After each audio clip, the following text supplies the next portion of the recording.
recomeço.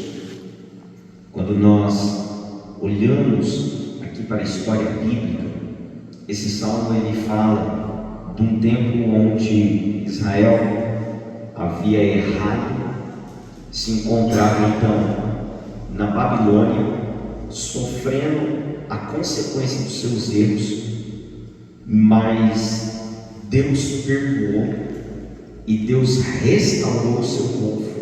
Amém. A Bíblia nos diz que Deus ele reservou um lugar para Israel, a terra prometida, mas por causa do pecado, Israel ela foi removida do lugar da bênção. Eu já ouvi pessoas dizerem assim que Deus dá e Deus tira. Eu já vi muitas pessoas dizer assim: olha, só foi abençoado, se afastou da presença de Deus e Deus tirou aquilo que havia dado. Eu respeito a opinião de todo mundo, mas eu acredito que Deus não tira nada de ninguém, porque Deus ele é dono de tudo, e Deus não tem por que tirar algo de alguém, mas somos nós que jogamos fora aquilo que Deus nos dá. Um exemplo: Deus nos dá o tempo. Um exemplo: Deus nos dá a oportunidade. Um exemplo: Deus nos deu a sua palavra. Então, todas as bênçãos do Senhor estão disponíveis para a nossa vida, mas eu preciso crer, preciso obedecer, preciso entrar nesse estilo de vida que agrada ao Senhor. É esse estilo de vida que vai gerar a bênção de Deus sobre a minha vida. Então, quando eu desobedeço a Deus, quando eu me ocupo com coisas que não agradam ao Senhor, na verdade não é Deus tirando nada de mim, eu estou jogando fora as oportunidades que Deus está me dando para viver uma vida abençoada. E nós vemos aqui Israel, diante desse recomeço, eles se arrependeram, e o arrependimento ele é o ponto de partida aonde o Senhor Deus ele nos restaura. Eu vejo pessoas que às vezes eles vivem a vida, eles fazem as coisas erradas, mas não se arrependem. Não se arrepende por não orar, não se arrepende por não buscar a palavra de Deus, não se arrepende por desobedecer ao Senhor, não se arrepende. E nós vamos ver aqui que Israel havia se quebrantado, Israel havia se arrependido, e o arrependimento em Israel fez com que Deus alcançasse eles lá na Babilônia. E a palavra de Deus está dizendo assim: olha, a nossa boca se encheu de riso. A Bíblia está dizendo aqui no versículo 1: o Senhor trouxe do cativeiro o seu povo. Não adiantava o povo pela força querer se libertar do cativeiro, não adiantava o povo pela sua força querer sair daquele lugar de tristeza, de angústia e de escravidão. Era somente Deus que poderia gerar libertação. Era somente Deus que poderia fazer algo ali e tirar o povo daquela miséria. E há momentos da nossa vida que não adianta a gente fazer na nossa força, não adianta a gente querer fazer do nosso jeito. É somente Deus que pode fazer. E se a gente confiar, Ele faz. Se a gente confiar, Ele causa. A palavra de Deus diz assim: operando eu, quem impedirá? A Bíblia vai dizer anteriormente a isso, que Deus havia também arrancado o seu povo do Egito, e Faraó, com toda a sua força, com todo o seu poderio militar, Faraó tentou aprisionar o povo de Deus ao Egito, mas Faraó não conseguiu resistir o poder de Deus, e o povo de Deus foi arrancado ali do Egito. Então, quando o Senhor Ele quer nos arrancar de momentos difíceis da nossa vida, Ele tem todo o poder, mas a gente tem que suportar o processo. A gente tem que suportar os momentos difíceis. Israel suportou, Israel se arrependeu, e Deus arrancou o povo de Israel da Babilônia. E nós, em alguma área da nossa vida, a gente vive algo que precisa ser arrancado, alguma coisa precisa ser resolvida, alguma coisa precisa ser arrancada para que seja resolvida. E Deus é poderoso para arrancar tudo aquilo que nos impede de caminhar, tudo aquilo que nos impede de crescer, tudo aquilo que nos impede de avançar. Deus, Ele tem todo o poder, e a palavra de Deus está dizendo aqui que o povo, então a nossa boca se encheu de riso, versículo 2, a nossa língua de cântico. Então se dizia entre as nações: grandes coisas fez o Senhor a estes. A obra que Deus estava fazendo na vida do povo de Israel estava sendo algo tão grande que estava impactando as outras nações, e as outras nações estavam tendo a sua mentalidade afetada por aquilo que Deus estava fazendo na vida do povo de Israel. O povo de Israel estava sendo liberto, e eles olharam e disseram: grandes coisas fez o Senhor a esse. Por isso que nós temos que estar mesmo debaixo da dependência de Deus, porque mediante a obra de Deus na nossa vida,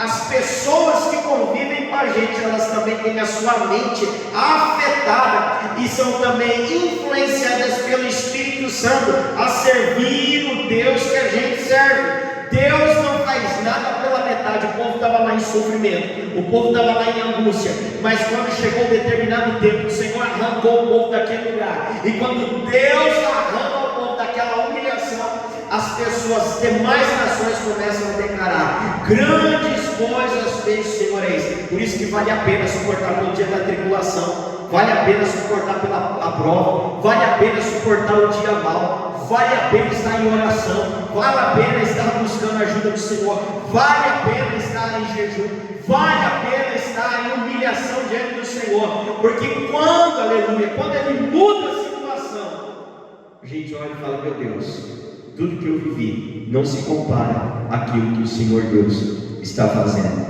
E aí eles estão dizendo: grandes coisas fez o Senhor por nós, e por isso estamos alegres. A gente pode não ter o que a gente gostaria de ter, a gente pode não estar vivendo aquilo que a gente gostaria de viver, mas grandes coisas o Senhor tem feito por nós. Trouxe livramento ao nosso irmão, uma coisa, digamos assim, tão boba, né? Mas que podia ter sido talvez a tua morte. Mas Deus entrou com providência, o irmão está aí se recuperando. Quantas situações nós já vivemos? A Bíblia está dizendo: grandes coisas fez o Senhor por nós. Maiores são as razões que a gente tem para se alegrar do que as razões que a gente tem para se frustrar. Maiores são os motivos que a gente tem para glorificar a Deus do que os motivos que vêm sobre a nossa vida para nos entristecer. Então eles estão olhando, eles estão dizendo: grandes coisas fez o Senhor por nós. E aí ele está dizendo, versículo 5, e eu já vou encerrar aqui: os que semeiam lágrimas cegarão com alegria. Os que semeiam em lágrima cegarão com alegria. Quem semeia em lágrima vai colher alegria. Quem é que te faz chorar hoje? Que é que muitas vezes gera desespero? O que é que precisa ser mudado na tua vida? O que é que precisa ser mudado na tua vida? O que é que precisa ser mudado nas nossas vidas? O que precisa de mudança? O que precisa de mudança lá na tua casa? O que precisa de mudança na sua mente, nas suas emoções? O que precisa de mudança? Aí está dizendo: aqueles que semeiam em lágrimas. Pega essa causa que precisa de uma mudança e leva ela diante do Senhor em lágrimas.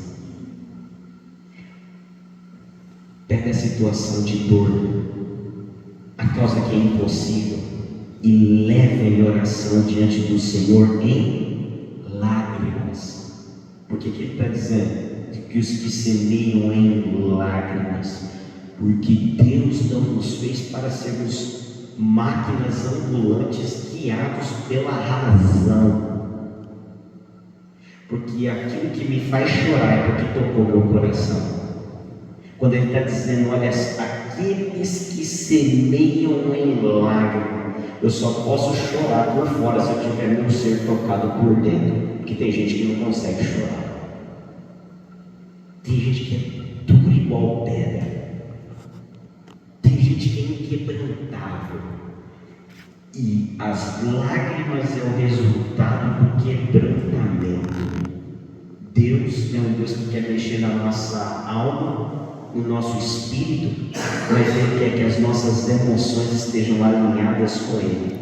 Só pode chorar uma pessoa que é quebrantada. Só pode verter lágrimas no rosto uma pessoa que é quebrantada. Então, quando eu me quebranto, as lágrimas vêm. A Bíblia está dizendo: aqueles que semeiam com lágrima, está semeando com lágrima, porque o coração está quebrantado. Aí a palavra de Deus também diz lá no Salmo 139, que um coração quebrantado o Senhor não rejeitará. Então, a lágrima, ela funciona como o sol precisa ser regado, a lágrima também rega. A gente não está vendo, mas Deus está vendo. Aqueles que semeiam em lágrimas, a gente precisa aprender a chorar pelas almas, chorar por aqueles que estão sendo cativos, aprisionados por Satanás. Nós precisamos aprender a chorar pela nossa cidade. Nós precisamos aprender a chorar por aquilo que Deus quer fazer sobre esta terra. Em Mateus capítulo 5, a Bíblia diz assim: bem-aventurados os que choram, porque eles serão o quê? Consolados. Que consolo é esse? O consolo é a resposta. Porque eu posso estar aqui e te dizer uma palavra que te levanta e que te encoraja, mas o verdadeiro consolo acontece quando o Senhor responde. Então, quando a palavra de Deus está dizendo que semeiam em lágrima, eita, está semeando em lágrima, vai ter colheita, porque a gente só colhe o que planta. E a Bíblia está dizendo que semeiam em lágrima, cegarão com alegria. Por quê? Nosso Deus não falha. Ele não falha com as nossas orações. Ele não falha quando a gente se coloca diante dele. O homem falha, o político falha, o advogado falha, o juiz falha, mas Deus é infalível com aqueles que se colocam em quebrantamento diante de Deus, que semeiam em lágrimas, colherão com alegria. Há pessoas que, uma frase que eu detesto, que me causa embrulho no estômago, é eu conversar com um crente e o crente falar para mim assim: a vida é assim mesmo. De jeito nenhum. Deus não nos chamou para que a vida fosse assim mesmo. A Bíblia vai dizer que o Evangelho é novidade de vida. O que é novidade? Coisas novas. Se eu não estou vivendo coisas novas, o problema não está em Deus, porque Ele prometeu coisas novas. O problema sou eu que não estou diante de Deus para que a promessa dele se cumpra. Aqui acho que não tem peixaria.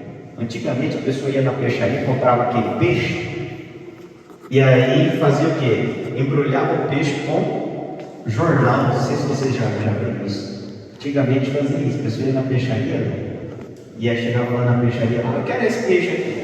Peixe, pegava, colocava assim, pegava um jornal, embrulhava assim aquele peixe no jornal, botava na sala, tá aqui. Sabe que jornal que o peixeiro usava para embrulhar o peixe? Sabe que jornal que é? Jornal velho.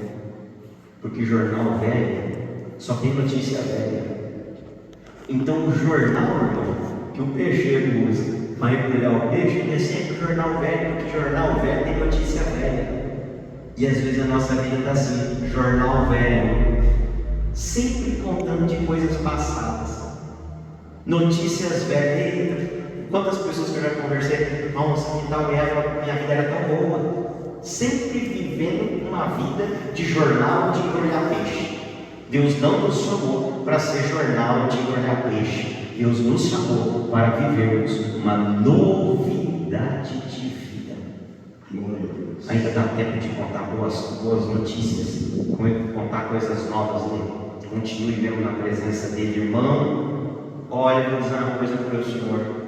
Na presença do Senhor, o irmão vai começar a contar coisas novas, vai viver coisas novas, vai viver coisas que o Senhor nunca imaginou viver. E hoje nós podemos estar aqui, um número tão reduzido de pessoas, mas Deus não se preocupa com uma igreja cheia. Deus está preocupado com pessoas que estão cheias de fome, cheias de desejo de buscar a presença dele. 12 discípulos Jesus teve. E aqueles 12 discípulos foram tão capacitados e eles chacoalharam o mundo. Nós estamos aqui hoje porque aqueles 12 discípulos pregaram o Evangelho de Deus. Então, se 12 discípulos chacoalharam o mundo, nós desse grupo tão pequeno, Deus quer usar a nossa vida para fazer algo. Aqueles que serão em lágrimas cegarão com alegria. Está chorando hoje? A palavra de Deus diz que o choro pode durar uma noite, mas a alegria vem pelo manhã. Às vezes, essa noite, às vezes ela dura 6 meses, às vezes demora 1 ano dele, às vezes não, demora 3 anos. A noite pode até demorar 3 anos, mas uma hora vai amanhecer. Que aqueles que semeiam com lágrima colherão com